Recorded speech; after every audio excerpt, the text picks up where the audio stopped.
Halo, apa kabar semuanya? Sekarang kita akan membahas mengenai materi yang terakhir dari pendidikan Pancasila dan kewarganegaraan, yaitu tata kelola pemerintahan yang baik atau good governance.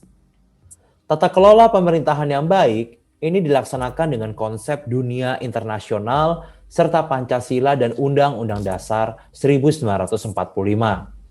Tata kelola pemerintahan yang baik ini bertujuan menciptakan pemerintahan yang bebas KKN, baik dalam bidang administrasi, pelayanan, hukum, dan HAM, serta tanggung jawab dalam masyarakat terhadap tata kelola pemerintahan Indonesia. Bagaimana dengan konsep good governance? Yang pertama menurut Bank Dunia. Governance is the exercise of political power to manage a nation's affair. Menurut Bank Dunia, karakteristik normatif dari good governance itu adalah an efficient public service and independent judicial system and legal framework to enforce contract, the accountable administration of public funds, an independent public auditor responsible to a representative legislature, respect for law and human rights at a level of government, a pluralistic institutional structure, and free press. Jadi menurut Bank Dunia, karakter normatif good governance itu adalah suatu pelayanan masyarakat yang efisien, sistem peradilan yang bebas dan kerangka hukum dengan kepastian hukum, kemudian administrasi dana publik yang bertanggung jawab, kemudian adanya auditor publik yang bebas, kemudian bertanggung jawab dengan DPR, kemudian menghormati hukum dan HAM untuk semua tingkat pemerintah, dan yang terakhir yaitu adanya struktur institusi yang beragam dan kebebasan pers. Kemudian menurut UNDP, good governance is the exercise of political, economic, and administrative authority to manage the nation's affairs at all levels.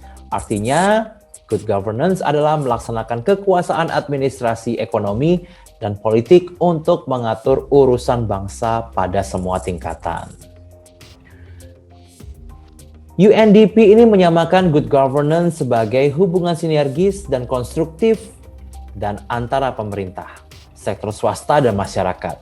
Atas dasar hubungan ini, maka dapat disusun 9 karakter good governance, yaitu participation, pembuatan keputusan, rule of law, keadilan hukum, transparency, kebebasan informasi publik, responsiveness, lembaga melayani, consensus orientation, perantara kepentingan yang berbeda, equity, kesempatan yang sama dalam meningkatkan kesejahteraan, effectiveness and efficiency, sesuai dengan hukum dan prosedur, accountability, yaitu pertanggungjawaban publik dan stockholder, strategic vision, yaitu pengembangan ke depan.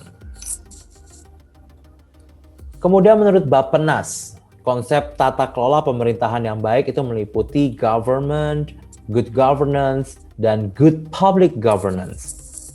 Menurut Bappenas, government diartikan pemerintah sebagai lembaga beserta aparaturnya yang mempunyai tanggung jawab mengurus negara serta menjalankan kehendak rakyat. Sedangkan governance adalah seluruh rangkaian proses pembuatan keputusan atau kebijakan dan seluruh rangkaian proses di mana keputusan itu diimplementasikan atau tidak. Kemudian menurut United Nations Commission on Human Settlement tahun 1996, governance adalah kumpulan dari berbagai cara yang diterapkan oleh individu warga negara dan lembaga, baik itu pemerintahan maupun swasta, dalam menangani kepentingan-kepentingan umum. Nah, dari keterangan UN Commission, tata kelola pemerintahan yang baik ini dapat dibagi menjadi 3 pilar, yaitu pemerintah atau good governance, individu atau swasta, good corporate governance, dan yang ketiga yaitu masyarakat atau civil society. Ada 3 peranan masing-masing pilar, yaitu 1. Pemerintahan berperan menjalankan dan menciptakan lingkungan politik hukum yang kondusif bagi unsur-unsur lainnya. Yang kedua, berperan dalam penciptaan lapangan kerja dan pendapatan masyarakat. Yang ketiga, yaitu masyarakat berperan dalam penciptaan interaksi sosial, ekonomi, dan politik. Bagaimana dengan konsep good governance menurut Pancasila dan kewarganegaraan Indonesia? Jadi menurut Kailan dalam bukunya Pendidikan Pancasila, ada konsep pemerintahan berdasarkan sistem ketatanegaraan Indonesia. Ini menurut Undang-Undang Dasar 1945. Di antaranya meliputi satu, konsep kekuasaan yang meliputi kekuasaan di tangan rakyat. Pembagian kekuasaan meliputi eksekutif, legislatif, yudikatif, dan inspektif. Yang ketiga yaitu pembatasan kekuasaan. Kemudian konsep yang kedua yaitu konsep pengambilan keputusan, di mana keputusan berdasarkan musyawarah, bila tidak mufakat maka diambil suara yang terbanyak. Konsep yang ketiga yaitu konsep pengawasan, dilakukan oleh seluruh warga negara. Dan secara formal, ketatanegaraan dilakukan oleh DPR. Yang keempat yaitu konsep partisipasi, di mana meliputi kedudukan sama dalam hukum dan pemerintahan, kedudukan dalam berorganisasi, kedudukan sama dalam membela negara. Selain konsep di atas, untuk mewujudkan sistem pemerintahan yang baik menurut Undang-Undang Dasar 1945, diatur 7 kunci pokok sistem pemerintahan negara Indonesia, di mana meliputi Indonesia adalah negara yang berdasarkan atas hukum. Pemerintahan berdasarkan sistem konstitusional. Kekuasaan negara yang tertinggi di tangan rakyat. Presiden ialah penyelenggara pemerintahan negara yang tertinggi di samping MPR dan DPR. Presiden tidak bertanggung jawab pada DPR. Menteri negara adalah pembantu presiden dan tidak bertanggung jawab pada DPR. Kekuasaan kepala negara tidak terbatas. Baiklah, dengan demikian dapat kita simpulkan bahwa konsep tata kelola pemerintahan yang baik itu haruslah memenuhi syarat bahwa satu, pemerintahan dilaksanakan sesuai dengan prinsip tata kelola pemerintahan yang baik. Yang kedua, yaitu tata kelola akan terwujud bila melibatkan 3 pilar, yaitu pemerintah, swasta, dan masyarakat. Yang ketiga yaitu tata kelola pemerintahan yang baik menurut Pancasila dan kewarganegaraan. Ini akan terwujud sesuai dengan 7 sistem pemerintahan negara menurut Undang-Undang Dasar 1945 serta nilai-nilai Pancasila dan kewarganegaraan.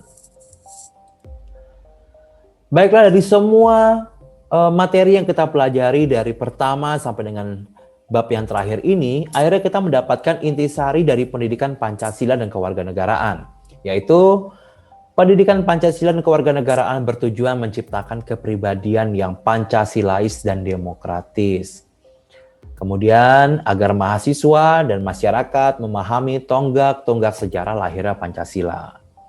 Selanjutnya, agar warga negara memahami hak dan kewajibannya sebagai warga negara.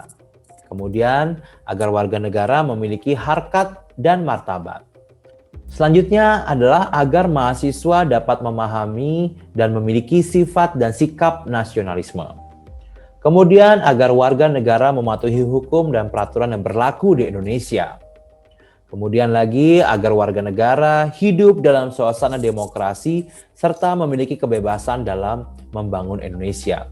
Selanjutnya, agar warga negara selalu membina persatuan dalam suasana Bhinneka Tunggal Ika sehingga terwujud wawasan Nusantara. Agar warga negara memiliki kemandirian bangsa sehingga dapat menciptakan ketahanan nasional. Dan yang terakhir adalah agar warga negara dan pemerintah dapat mewujudkan tata kelola pemerintahan yang baik berdasarkan prinsip tata kelola yang dirumuskan oleh ahli hukum serta berdasarkan Undang-Undang Dasar 1945 dan Pancasila.